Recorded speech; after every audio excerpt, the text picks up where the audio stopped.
I haven't watched too much TV, been working on a lot of home projects around the house, but I did stumble across a TV show that I'm enjoying right now called Alone.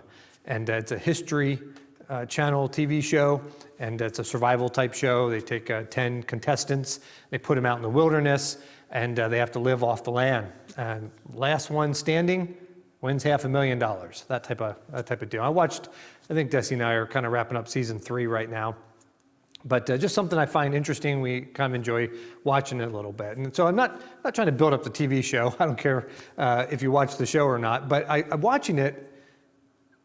Something we've come across in the Bible a couple different times really comes alive.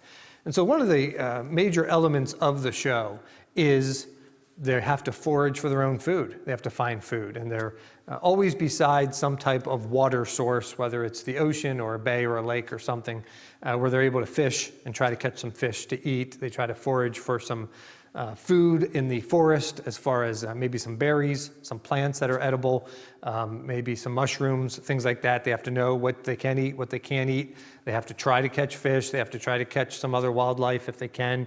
We've seen them catch some little things like birds and things like that. But the bottom line is, as they're out there in the wilderness, it's really hard to find food. It's not easy. It's not easy to catch it. It's not easy to prepare it. It's just, the bottom line is, one of the biggest things that they're up against out there, besides the fact that they're all by themselves, they're all alone, they have to film their own adventure, so there's no cameramen around, they have their own camera equipment. They're away from family and loved ones, and so they are all alone. That's the name of the show. But they're also hungry. In fact, they're starving, and they're really looking for food, and they're really thinking about food. And the longer they're out there, obviously, the skinnier they're getting, the more food is becoming desperate, the more even some health things start to come up because they're so hungry. They're just looking for food. They start to dream about food. They start to hallucinate about food. Some of them are literally starving. And so, the first season, I think the winner lasted 52 days. By season 2, it was 66 days. And I haven't finished up season 3, but they're already up to 70 some days. And so, a couple months out there in the wilderness, and they're really, really looking for food. They're starving. A couple Bible stories came up. First one, I was thinking about Jesus Christ when he went out into the wilderness. Before he started his ministry, he went out into the wilderness for 40 days. At the end of 40 days, we know that Satan came to tempt him. And one of the things Satan tempted him with was food. Now, I think on the surface, that seems so small. Like, here is Jesus Christ, the creator of the universe, and Satan comes along and just offers him some bread. Bread. I mean, it seems such a small thing.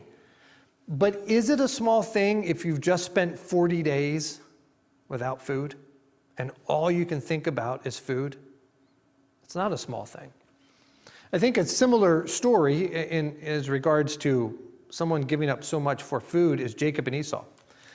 We have that story of Esau selling his birthright to his brother Jacob for a pot or a bowl of soup, of some type of stew.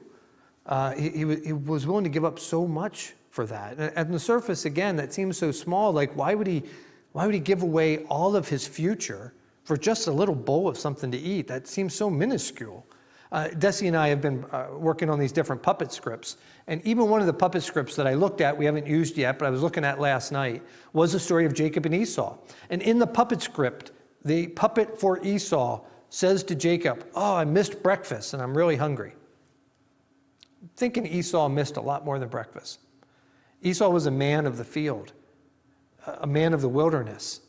He lived by hunting, and we all know if you go hunting or you go fishing, there's times you just don't get anything. You just don't catch anything. I think Esau was out in the wilderness. We know this, but Esau wasn't stopping by a Sheetz to pick up something. He couldn't go to the grocery store. He ate what he was able to forage and able to find out there in the wilderness. And I think when he came home, he was like these guys on this TV show. He was starving. He was literally starving, looking for food, anything. Listen, it seems like they gave up so much, the birthright, just to get a bowl of soup. And these people in this show are willing to give up $500,000 to go home and get something to eat. The last guy that we saw that left couldn't stop thinking about cupcakes. Couldn't stop thinking about him, and finally left. He tapped out of the show and went home. He missed his family, yes. He was tired, yes. But he was so hungry for food. Just some Bible stories that we know so well. You know, Esau selling his birthright for food. Satan coming along and tempting Jesus Christ with food. But these were humans that had been out in the wilderness for a long period of time and were desperate for food, and their body was starting to break down muscle in order to provide the protein that they needed to survive. It's a lesson I learned from just watching a TV show. When the Bible comes alive, when we start to apply it to things that we learn in everyday life. Hope that helps you today. Thank you.